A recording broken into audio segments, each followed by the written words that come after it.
All right. Welcome back to COVID Files. This is actually an extension of COVID Files number 9. So we used to call them 9.5 when we brought in Dr. Ackerman. Should we just call this 9 plus? Man, I think we got to call it COVID File 10. It actually deserves its own thing. Now, I understand that you've gotten some listeners that maybe were a little bit dismayed by how we ended the last podcast. Can you go ahead and get everybody up to date in case they didn't see it? So there's actually a lot of things to attack. Number one, we had COVID File number 9. And in COVID File number 9, we talked specifically about the NRF2 pathway. And we laid it all out there, leading people up to the fact that how do you supplement the NRF2 pathway because of how beneficial it is. If you've missed that, don't watch this episode yet. Go back, check out episode number 9. It's going to really lay the groundwork for this episode of COVID File number 10. Second thing, this is our first time. This is my co-host, by the way. What? Dr. Ken Brown. It's been a long time since we've been together this close without a mask on. We work together with a mask. No kidding. But, thank goodness it's easy to get tested now. So at least I know as of this moment, your test was negative. My test was negative. We can be this close together. At least for as good as the test was, it says that we're negative. And I'm super excited that you're able to multitask during this podcast. Oh, yeah. With you being, so Eric, as you can see by the headphones, that he is dual timing as a air traffic controller. Is that correct? You're getting feedback there? Is that why you're wearing the headphones and I'm not? That is why I'm wearing them. Go ahead and raise your altitude to 22,000 feet. But yes, that's we're doing a little bit of double duty here. We are in the studio, but we're all alone. We don't have anybody helping us. Paul is still doing a fantastic job of doing the production after we get finished recording. But for right now, we're keeping our exposure to a minimum because this is the first time that we've been this close. Yeah, it really is. A mask and on. you and I have worked together this whole time, several times a week, but we've always had N95 masks on. And so at some point you got to start pushing the boundary a little bit. We've got the studio. Let's go ahead and do this. And why do I feel comfortable about this? Because what we're going to talk about today is an extension of last podcast. Check it out. It's about the NRF2 pathway. We'll recover that really quick, just briefly go over it. But I'm going to tell you how the NRF2 pathway can be very effective in overall health, in multiple ways, but also the possibility that there is compelling evidence to show that if you do not have a healthy NRF2 pathway, then you are at risk for getting COVID-19. Yes. So you and I are trying to do everything in our power to make sure that we have optimized our bodies in case we get exposed. Last episode, we talked about how Joe Rogan's always saying, why don't healthcare workers talk about how to prevent getting it? And that's what that whole show was about. Definitely. So it was about last episode, we talked about the NRF2 pathway. And so today what I want to discuss are some papers that I have found that show how to use certain natural products to improve your NRF2 pathway. And that's right where we ended. We ran out of time last time, but specifically how this could be a new target to actually prevent SARS-CoV-2, which is the virus that causes COVID-19, and reduce oxidative stress and inflammation while improving your immune system overall and downregulating the H2 receptors. So it's kind of crazy because it's like the panacea. When we start talking about this pathway, and I started looking into these different papers, I'm like, why isn't anybody talking about this? Right. And I think that frequently you and I have kind of pushed the boundaries a little bit and talked about stuff before everybody else was because we're just two turntables and a microphone. I don't know, because we have the access to some microphones. It's just, we have access to microphones, but even more importantly, it's science-based. What we're doing is we're staying true to the whole origination of the program, which is we're finding compelling evidence to talk about as it applies to not only our, but your health. Yeah, and so I think something that we have the ability to do is that being in healthcare and having access to wonderful people that help us out, like Angie Cook, where we can get these articles. I say, Angie, I want to talk about NRF. Definitely. She, just unloads incredible articles on me, and then we go through and sift through this. It's essentially what we're not making any claims. We're not saying anything to run out, and this is what you should go do. Remember, the disclaimer is, although I'm a doctor, Eric's a CRNA, we are not your CRNA and your doctor. If you do have anything unusual going on, if you have that weird rash, or if you believe that you need to dogmatically look at something that we're talking about here and say, I'm going to do this, it's going to protect me, that's not what I'm saying. Talk to your doctor. What we're giving you is information. We're giving you science-backed information, You do with it what you want. Ideally, I want you to take it to your doctor and say, look, these guys are talking about this. Right. Maybe we should be talking about this. Right. So that's sort of the disclaimer right there. But it's all based on science. So, recap. We did talk about the NRF2 pathway, and we discussed how ridiculous the acronym is. The acronym is nuclear factor E2 factor related factor. I'll say that one more time. Nuclear factor E2 factor related factor. Hence the F2, which is really funny. All right. It's the master regulator of cellular health, and it detoxifies all your cells. It stimulates cellular defense, and if any type of insult starts happening, it protects the cell.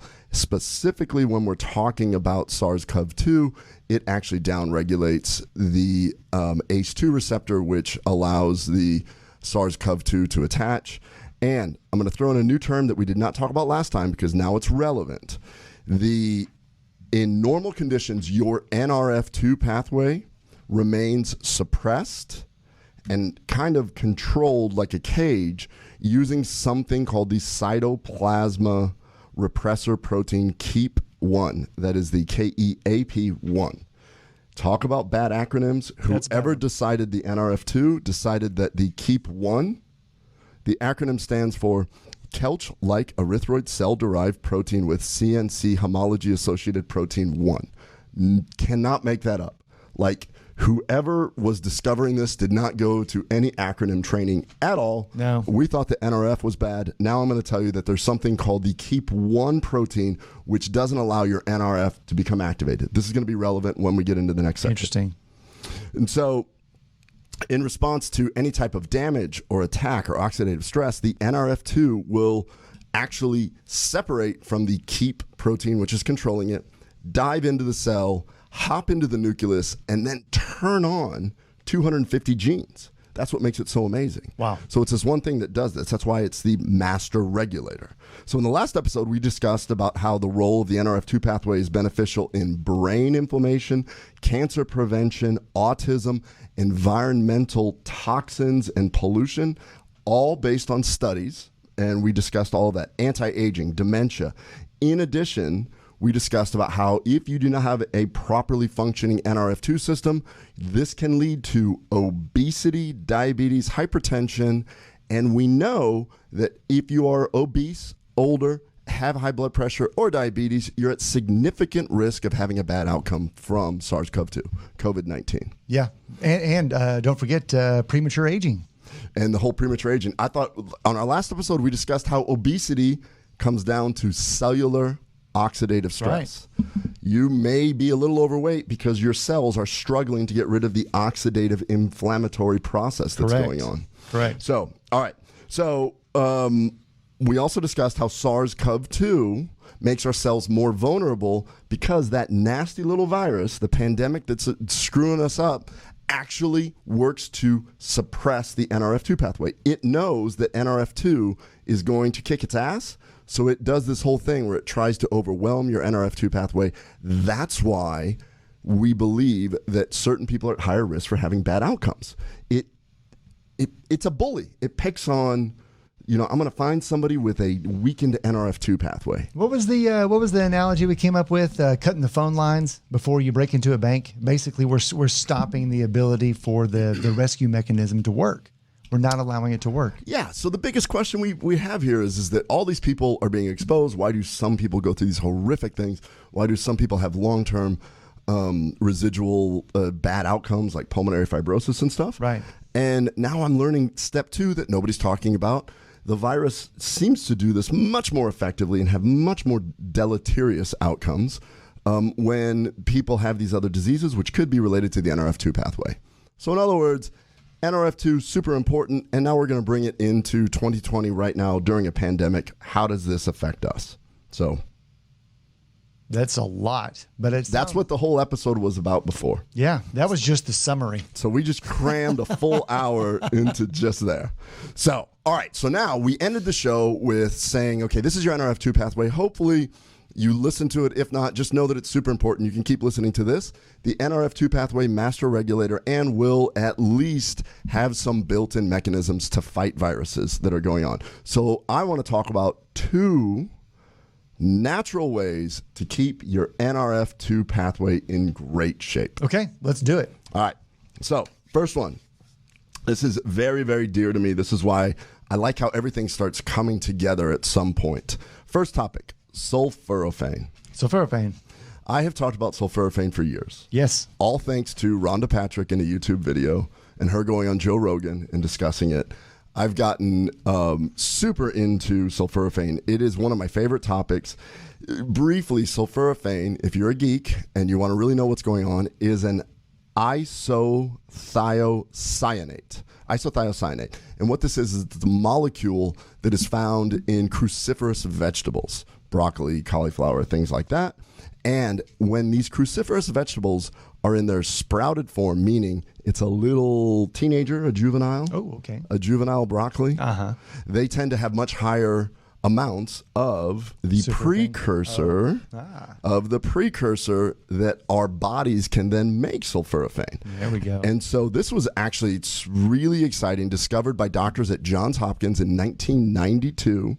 Since then, thousands of articles have been documented the beneficial effects of sulforaphane, and they have shown 39 distinct health mechanisms, including blocking inflammation, like we talked about, promoting brain health, promoting anti-aging, general glossy things, but there's so many studies on this. The problem is this.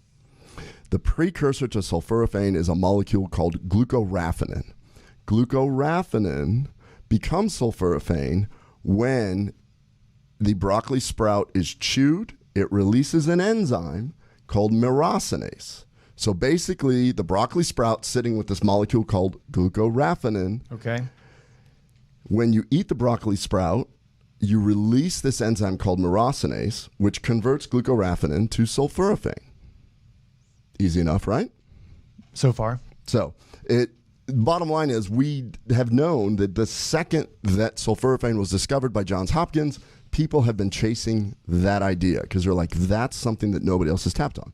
It sounds to me like what we're alluding to is a little bit of a stability issue, probably long term, and how to deliver this if someone isn't going to directly eat juvenile or adolescent broccoli sprouts, right? Correct.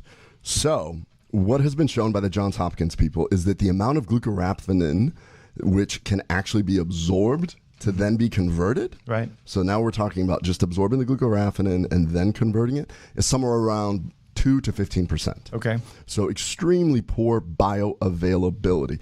And the biggest problem is that sulforaphane is extremely unstable. So you can't just get a bucket of sulforaphane and just put it there. Yeah. So if you go to Amazon, and I've done this, because when I was looking at sulforaphane, I got super excited until I started listening to a bunch of other doctors describe all this and scientists. You're going to find a ton of products out there that say broccoli sprout extract, or they're going to say sulforaphane. You read the label, it says glucoraphanin. Right. Some of them will throw in myrosinase and so on. And Johns Hopkins did testing on a lot of these, and surprise, surprise, most of them did not have even glucoraphanin, let alone sulforaphane. So they came to the conclusion that it's really, really difficult, and we've got these products that are out there, but probably people are wasting their money on most of these. Breaking this down, isn't it possible that maybe even some of those companies that wanted to have myrosinase and the gluco word, I always butcher it. Glucoraphanin. If they wanted to have those available in a delivery system, the instability of these delicate molecules, even if it was tested and it showed it wasn't there, it's probably already changed. It's probably just not stable enough to survive the packaging. Correct. And so even these guys even went so far as to say, okay, well, maybe they're trying their best. Maybe they're raising the broccoli sprouts. And then they started looking into the broccoli seed business. Oh, okay. Oh, yeah. Super cool on this one also. So Rhonda Patrick goes on a YouTube video and describes all this and says you need to make your own broccoli sprouts. So everybody ran out and started doing this. Awesome. I've even done it myself. Tried to do it. And then you find out that, a lot of broccoli seeds that are out there don't even have any. They're even not broccoli seeds. They're actually like alfalfa sprout seeds and really cheap ones. So it comes into that whole thing again, one more time. The supplement industry, when you talk about this, unless you're doing third-party testing and looking at that, there's a high likelihood that what you're taking is a marketing ploy. That's unfortunate. Yes. Super unfortunate. It just wastes a lot of people's time. They're trying to get healthy and they're giving the wrong thing. That's not what we want to do here. All right. So this is what gets really exciting. So now, really cool. So all of this has been going on up until 2017. So there happens to be one stable sulforaphane product in France called Prostaphane. It is considered a drug, and it is used to treat prostate cancer. Correct. So in 2017, the only real way to get sulforaphane was to eat broccoli sprouts. Now, we have a mutual friend, David Roberts, who unfortunately, he extremely intelligent man with very close ties, but his wife, Mara, got breast cancer. Yes. And so he took her breast cancer cells, took it to his good friend, John Gilday. And I won't get into the story of this because we're going to have them on as guests. Right. So I'm just going to say briefly why this got developed. It was developed in the most altruistic and cool way. They took her breast cancer cells and they realized that what natural molecules could actually help curtail the cancer, what could kill the cancer. And one of the molecules they found was sulforaphane. Right. So then it was, that's great. So David went out and did the same thing that I would have done. He bought a bunch of them. And then since he has the capabilities, he tested them and found out that none of them had sulforaphane. Right. So his good friend, PhD John Gilday, figured out a way to make the world's only stable and bioavailable sulforaphane product, which is on the market. And in fact, they have shown through third-party testing that it is exactly what they say. They have done this with every single batch, and they have the ability to check. This is what I love about this. They have the ability to check on themselves, on coworkers, on anybody that will come in, what the effect was and the bioavailability was. And so John, when we met with him, he said, oh no, we were checking the dosing. I would just check to see what my NRF2 level was, and it would go up within an hour, which shows the bioavailability of this. It's doing what you wanted it to do. And what's so cool about this is that it isn't like, oh, I took it. It isn't like caffeine where you take it and you get an hour's worth of hit. No, they showed that when you turn this on, it stays on. Yes. So it's like a sinusoidal type wave where you're going to keep this thing going as long as you start supplementing. So that was amazing. And then they started looking at individual markers. So when we talked to John, we said, well, what else have you guys looked at? He's like, oh, well, we looked at interleukin 6. Interleukin 6 is one of the cytokines which starts the cytokine storm in COVID-19. Yep. He's like, it actively decreases this, and we checked it in many different ways. It lowers something called NF-kappa B. NF-kappa B is the start of the inflammatory process. By controlling that, you don't allow a cytokine storm to happen. Obviously, they're looking at things which are related to inflammation. Sure. And then he threw out one little curveball there. He's like, oh, did I ever tell you that it increased BDNF? Brain-derived neurotrophic factor. Another dear to my heart molecule. Definitely. Neuroplasticity. Neuroplasticity. And they were able to measure the rise in NRF2 directly at different dosing at different times. So the science is just absolutely beautiful.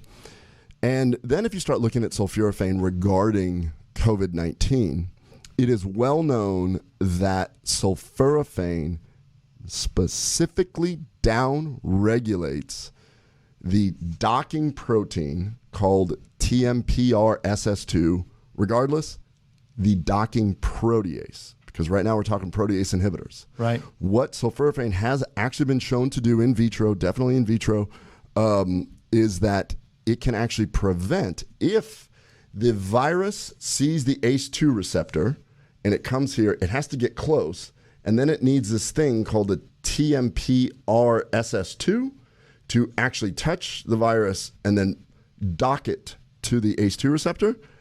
It downregulates that.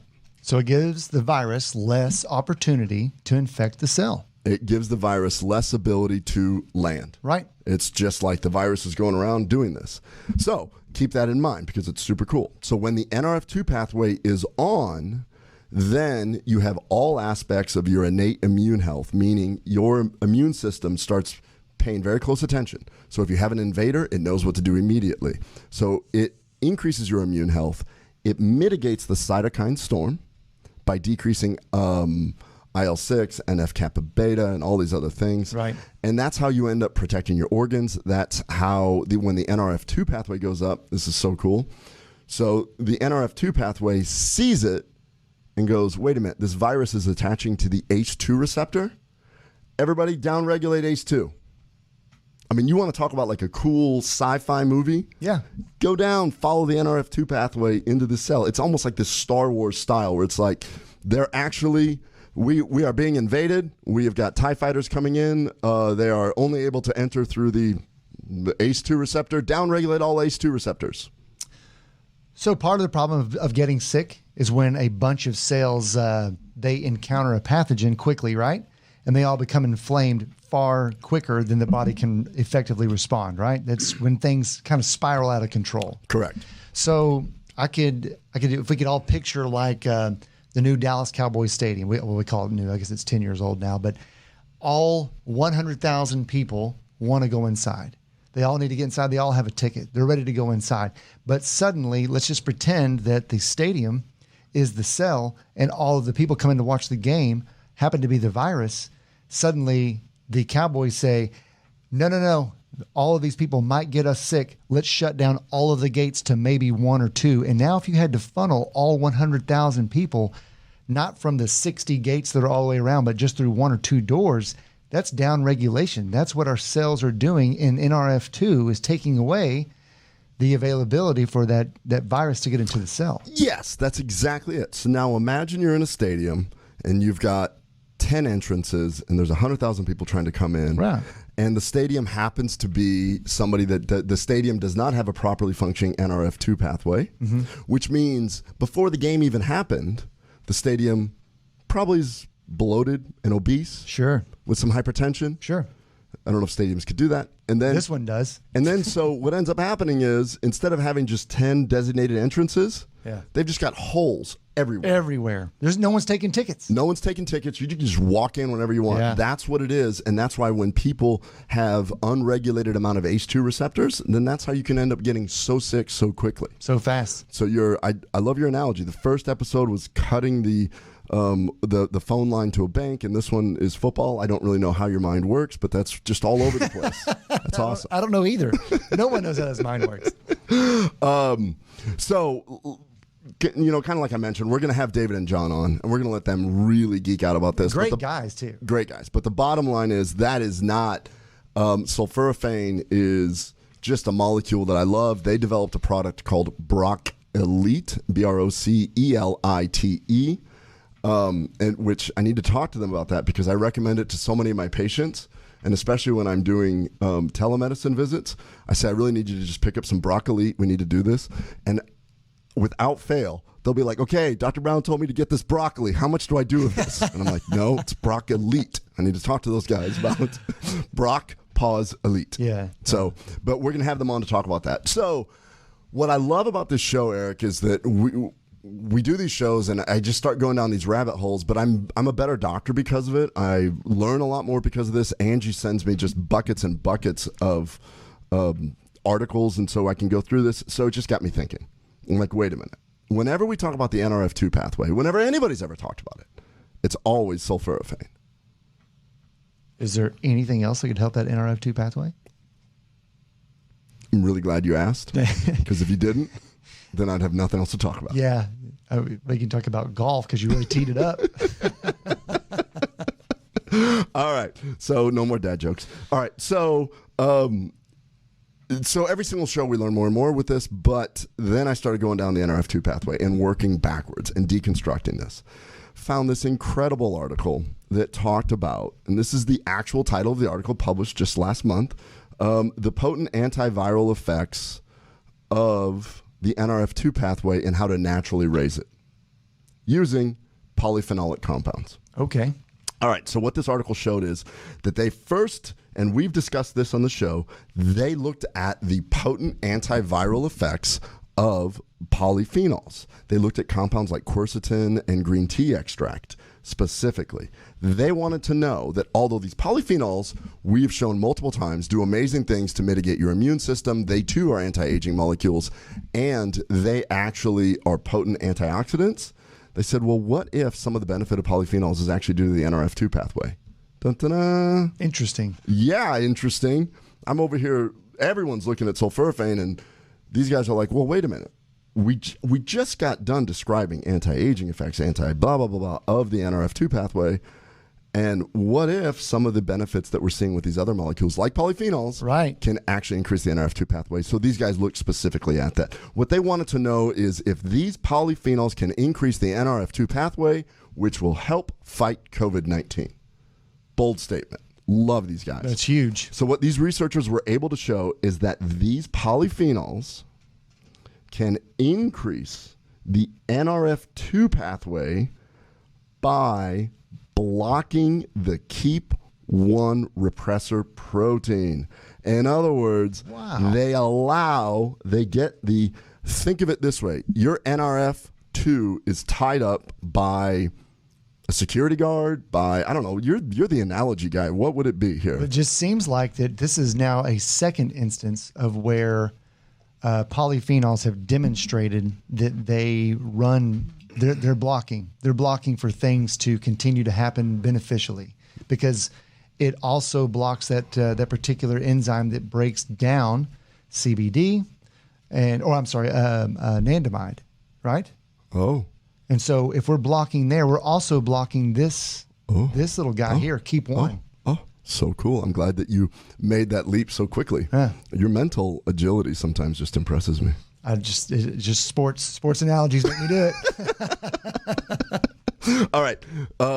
So I'll say this again. These guys looked at it and they said it does definitely raise the NRF2 pathway. We believe it does it in a different way that sulforaphane does. Sulforaphane directly releases NRF2 through this crazy biochemical wave, and definitely it is the most effective way to turn on the NRF2 pathway, sulforaphane. But these guys showed, hey, when you add polyphenols to it, they take care of the security guard that's holding onto your NRF2, and they go, hey, come here. And they hug the security guard. And so it allows the NRF2 to get free, hop in the cell, and turn on 250 genes. That's right. When you're under stress, chronic stress, you have more security guards. You have more KEAP1.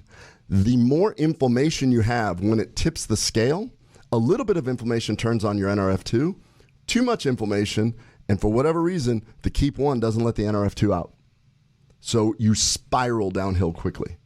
Interesting. It's almost like in medical terms, it's called a negative feedback loop. It's almost enhancing the bad effect. Almost enhancing the bad effect. Yeah. And in addition to the antioxidant properties that they showed with the polyphenols, by keeping the reactive oxygen species lower, that negative feedback loop doesn't happen because the KEAP1 protein doesn't realize that there's chaos going on.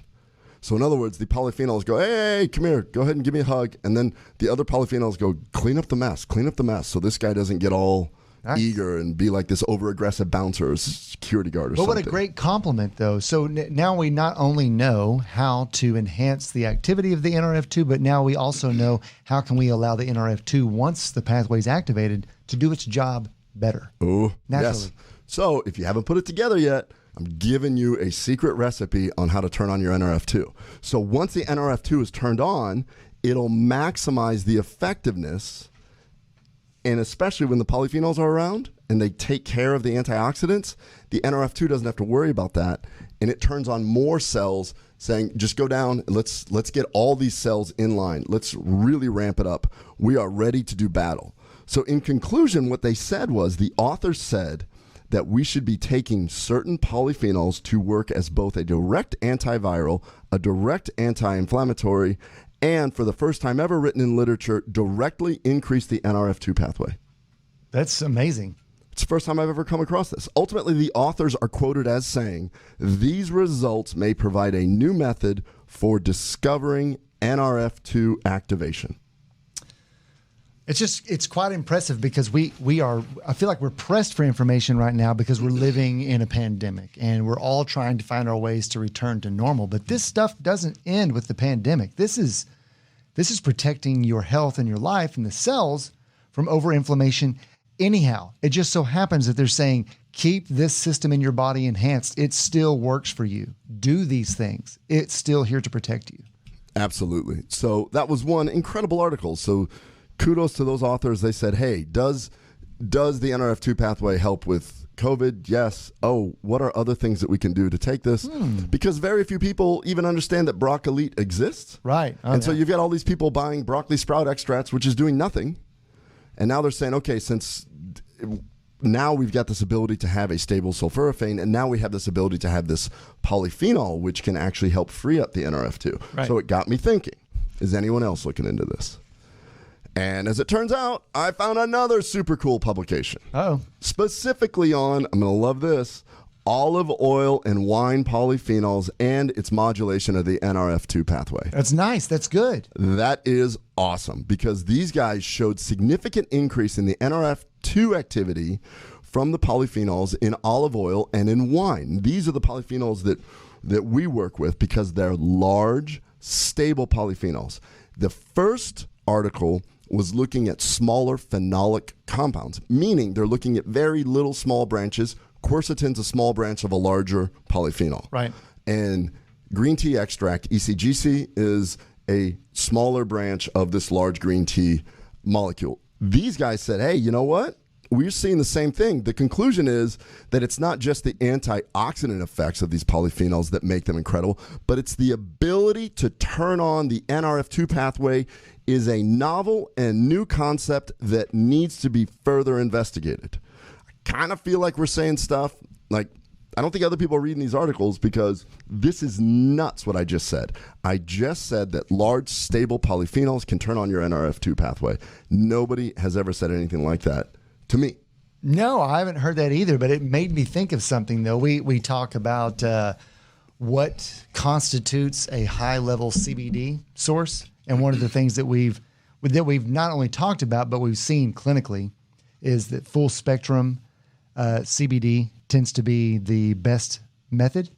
This is almost like we're endorsing a natural full-spectrum polyphenol source. Ooh, we're going to get to that. All right. So now at this point, I'm just like, there's no way. I'm preparing for this show. I could stop right here and say this is, mic drop. Pow. There it is. But I'm like, no.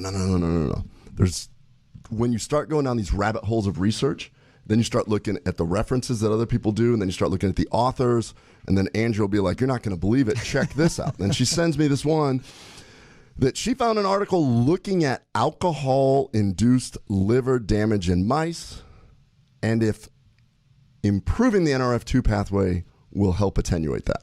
Now, this one is relevant for this discussion because although it's not about COVID, these authors are looking at improving the NRF2 pathway to improve a chronic disease, alcoholic liver disease. So what these researchers did is they did the same thing that most researchers do when they look at polyphenols. They looked at using curcumin. Curcumin is a polyphenol well-known. And Bicalin, B-A-I-C-A-L-I-N, Bruce Burnett, which is a PhD that has worked with us. That was one of the molecules he worked with. He's probably saying, you're saying it wrong. I know. I'm probably saying it wrong. Sorry, Bruce. Yeah. Bacalin, I don't know. Whatever. It's something. Those are two small polyphenols. And what they showed is they were able to induce alcoholic liver injury to mice. And I don't know how they did it. I know what you're going to say is, I don't know. I don't know what they like to drink. I don't know if it's tequila 512. Yeah. Probably it's tequila 512, the favorite tequila of mice all over. So tequila 512, check it out. That's Eric's other company. So what they did is they looked at this and they were shocked to see that each one of those increased, or number one, the mice that received the polyphenol compounds had protection against liver disease from the alcohol. It's huge. Huge. Then they said, well, is it the antioxidant effect or is it the NRF2? Then they checked NRF2 levels, and the ones that had the most protection had the highest rise of NRF2. Interesting. Huge. Then, I'm so glad this researcher did this, what if we used both of them? Yeah. So then they combined it. Yeah. And guess what they saw? Better. Exponential growth of the NRF2, exponential decrease in inflammation. And this comes back to something that you and I have talked about so many times. Whole plant versus molecular pharmaceuticals. We've seen it time and time again from isolated pharmaceuticals on and on and on. And now we're talking about really just small natural derivatives, but still better in their larger state, right? That's exactly what it is. And so we have talked about this, that we have a very hard time beating Mother Nature. Yeah. And I realize that the pharmaceutical industry continually does this where they say that molecule does this. We can mass produce it. And I think that in many ways it works extremely well. And in other ways, I think that we're just not smart enough to do this. This is a great example. So I'm going to throw out a concept here that I don't think a whole lot of scientists are thinking enough about this. The whole plant, or the large stable polyphenol. So the large stable polyphenol, knowing that this other study looked at two smaller polyphenols, they said, hey, what if we put them both together? Hey, there we have that. Looking at the study that looked at whole olive oil polyphenols, which contains many of them, whole wine polyphenols, which had tremendous increase in the NRF2. So we've got a friend, Sylvia, who's a PhD in Spain, and she published in her thesis this incredible article where it looked at large stable polyphenols like quebracho and chestnut, and then she showed what happens when it becomes digested. And then she took those same polyphenols and she put them in a theoretical microbiome. She fermented them and allowed bacteria to do this. And then she did a mass spectrometry, if I'm saying that right, about the molecules produced. And it's really cool because guess what happens when you have a large stable polyphenol? You end up producing ECGC, which is green tea extract. You end up kicking off quercetin. You end up kicking off these larger tannins, which then get broken down. In other words, give your body the largest template, let your body decide what it wants to do with it. And so that's kind of my take on this. So kind of thrilling. I think the future of this research is going to be large stable polyphenols, let your body do what it wants, and it's going to increase the NRF2 pathway. I think that's awesome, and it makes sense, and it just so happens to continually fall in line where Mother Nature knows the answer. She knows the way. So here we are. We know that the NRF2 pathway is the master regulator and probably one of the major defenses against COVID-19.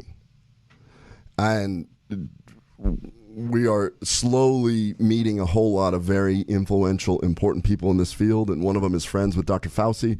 And you said, man, we need Fauci on here. And I want to pin him down and be like, why ain't you talking about the NRF2 pathway or something like that? Just why aren't we talking about it? I don't have any idea. It's unfortunate that it took until the last year and a half for us to have these kinds of discussions. Yeah. I mean, but it's technically a relatively new discovery compared to other things that everyone's more familiar with. However, I think it's a critical discovery on how we control disease going forward. Yeah. Right? And you're probably looking at me like, why did you just throw in that weird sort of Southern accent? Like you don't really. And what I like to do around much smarter people is just really I just want to just act like I know absolutely nothing so I don't have to live up to anything. Yeah. So if Fauci ever came here, I'd be like, wait, why ain't you talking about the NRF2 pathway? He'd be like, what in the world? This guy's a doctor? Yeah. It's interesting how you turn into Ross Perot. All right. So anyways, we know the NRF2 pathway is a master regulator. It may significantly help fight COVID-19. Sulforaphane directly stimulates NRF2. Polyphenols stimulate NRF2 by, and there was a spoiler alert where you were going there, blocking the inhibitor protein called KEAP1. Then I went into more detail because I just went down a quick rabbit hole. Guess what else it does? What's that? It upregulates the KEAP1 esterase enzyme that breaks it down. Breaks it down. Oh, okay. So just like when you brought up FAAH, where polyphenols decrease that, this one increases that. Like, it's crazy how smart Mother Nature is. It's just crazy. So bottom line is we've got sulforaphane, which directly stimulates the NRF2 pathway. We've got polyphenols, which decrease the inflammatory pathway, same as sulforaphane. But the polyphenol goes, oh, look, there's sulforaphane. I'm going to tie up the security guard and let sulforaphane do its job and allow the NRF2 to go up. In other words, my question is this. What is my NRF2 levels? I would love to call up John Gilday and say, let's check mine, because nobody's done a study. I just showed 3 different studies on polyphenols. Nobody has shown a study on what if a guy like me who's been taking regularly Atrantil, which is stable polyphenols, and I take broccoli, which is a stable sulforaphane, what is my NRF2 level? Pretty excited to see what that would be, because theoretically, I've got it ramped up. What a crazy concept. It kind of made me think of something like an application. You made the reference to the protection of the liver, right? And for people who have alcoholic-induced hepatic issues. So what if, and I'm just throwing this out there, college kids, for instance, what if part of a wellness check was to keep tabs on a college kid's NRF2 pathway, knowing that if they've already admitted that they probably consume alcohol, but you're giving them a barometer saying, look, we know that you're young and you're doing this partying, but you need to make certain that you are having this level of protection. Because it seems like a lot of people understand to protect their liver, don't consume too much Tylenol, for instance. Well, knowing that, what if in your back pocket you also knew, okay, yes, I do hang out with friends, or I enjoy an occasional drink. Every now and then I may actually consume a little too much, but I need to know that I'm giving my body the defenses that's necessary to protect my liver. I mean, it'd be interesting to use a test like that and make it where it was just the same as checking blood pressure. Oh, I mean, I like where you're going with it, but I'm just going to take it to a grander scale. Right now, everybody's going back to college. Wouldn't it be amazing if we had some sort of rapid NRF2 test? And it's like, hey, look, your NRF2 is really low. Yeah. Why don't you, or before you come to college, why don't we work on getting that up? Because you will stand a better chance of not having a significant bad outcome if you were to get exposed to SARS-CoV-2. Yeah, it's like a pandemic seatbelt almost. It's almost like it's your shield to go back out into the world and give yourself the best protection possible in addition to the mask. Oh, speaking of best protection possible, you were hinting towards the FAAH. We've done a whole podcast on that. That is the enzyme that breaks down your body's own anandamide. Right. And we can get into that. So, yes, found an article, went down another rabbit hole. Oh, no. Yeah, as it turns out, anandamide and 2-AG, guess what they do? They turn on the NRF2 pathway. So we want that. We want that. So you need a properly functioning endocannabinoid system. You need some polyphenols to help the sulforaphane do it. I mean, if you were to take, theoretically, if you took Atrantil, Broccoli, and KBMD Health CBD, it's almost like a great biohack. It's not like a great biohack. I think it is one. I mean, this is anecdotal, but everyone I know that takes those almost daily doesn't have COVID.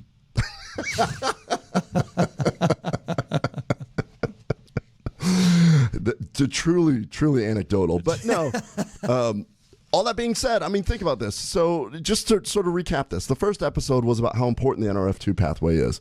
And it is super important, and we get into the science of it. This one specifically discusses natural products, which, even if they didn't affect the NRF2 pathway, are extremely beneficial for you. They're they're anti-aging, anti-inflammatory, antioxidant. We can get into the polyphenol aspect of how it improves health performance, about how it increases nitric oxide. Oh, no time on this one here, but yeah, found some articles how certain polyphenols increase BDNF. In other words, all polyphenols that are checked increase BDNF. BDNF, we're going to do a whole episode on that because that's another one of my favorite things to talk about. That is something to improve. Everything's about brain gut to me. Everything is brain gut. If you protect the gut, you protect the brain, and we're going to have a. You know what we should do, and we've been pretty good about doing this, but yes, we do know quite a bit about Atrantil, Broccoli, and KBMD CBD. But to be fair, sources of getting sulforaphane, obviously, just like he said, natural, real broccoli sprouts, right? The next thing for polyphenols, you can get it from fresh fruits and fresh vegetables. Polyphenols are those really colorful, or the things that make your fruit really, really colorful. And then, of course, a reputable CBD. So what I'm saying here is, even if you don't use any of the stuff, take that knowledge, find those things to supplement your diet daily so that you can arm yourself and be safe.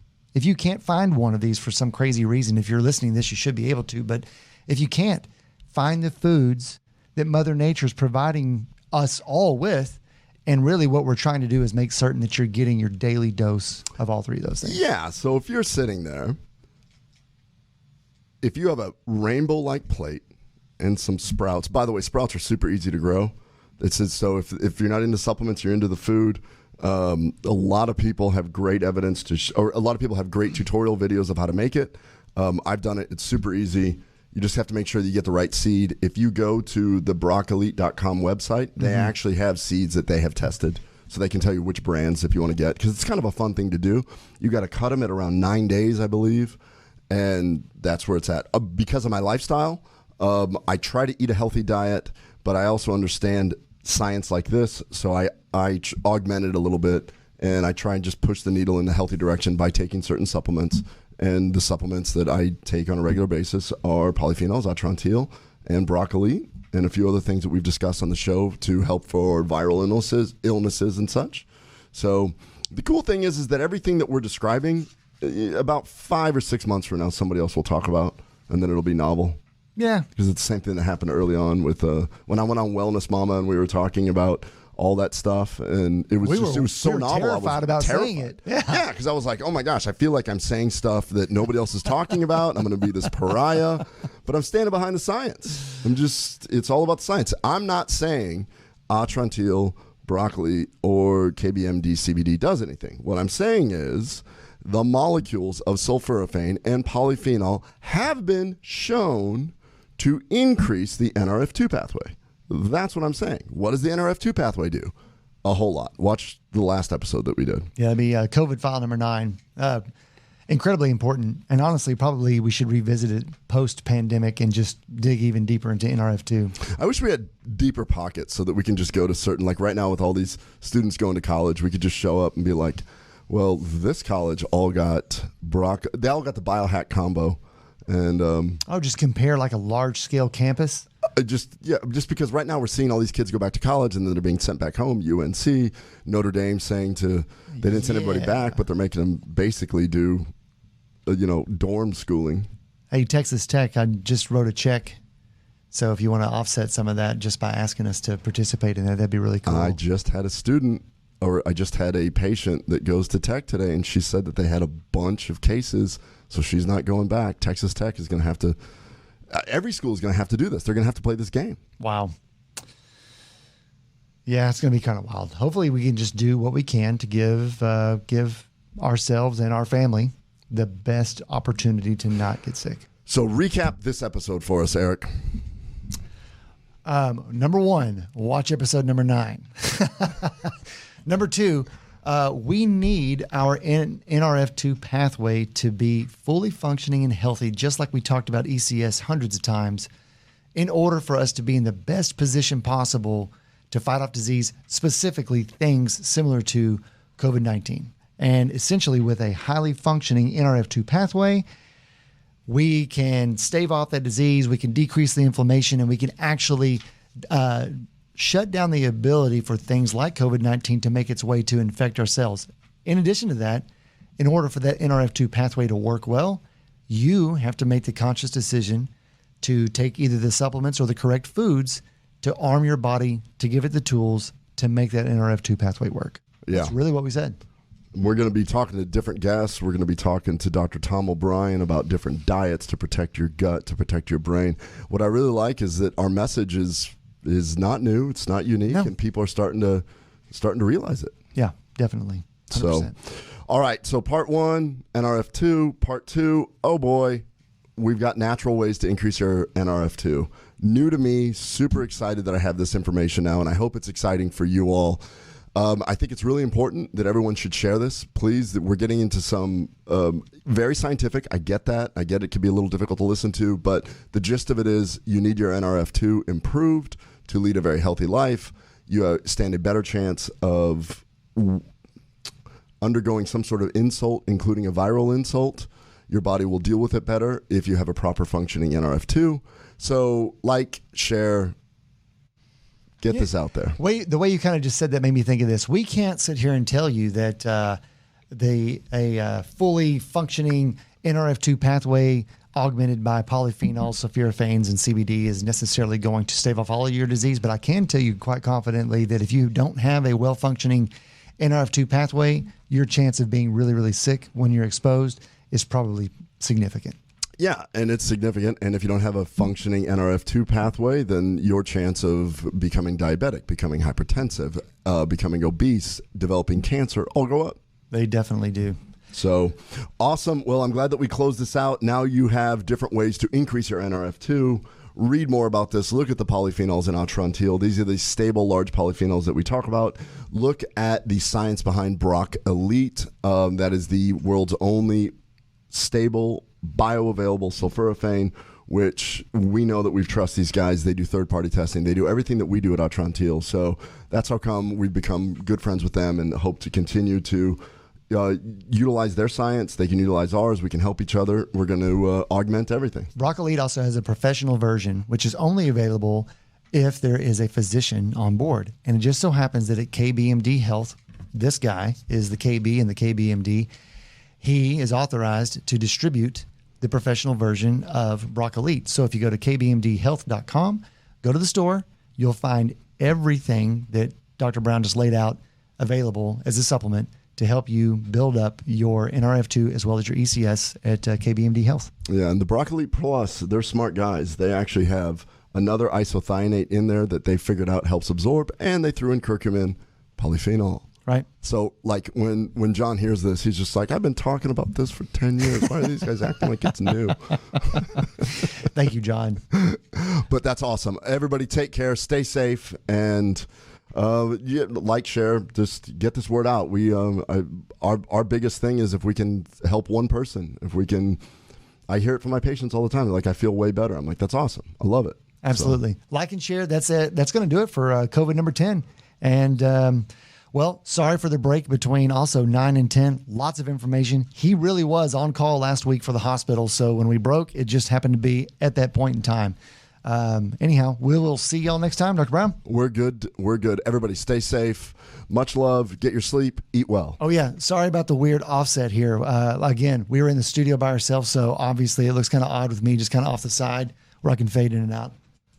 But we'll be back next time. Well, fortunately, if you're watching this on YouTube, what you will see is what looks like a mane of hair coming into the picture, and then eventually a face joins because Eric has yet to have a COVID haircut. No, I'm not going to do it. We'll just see what happens.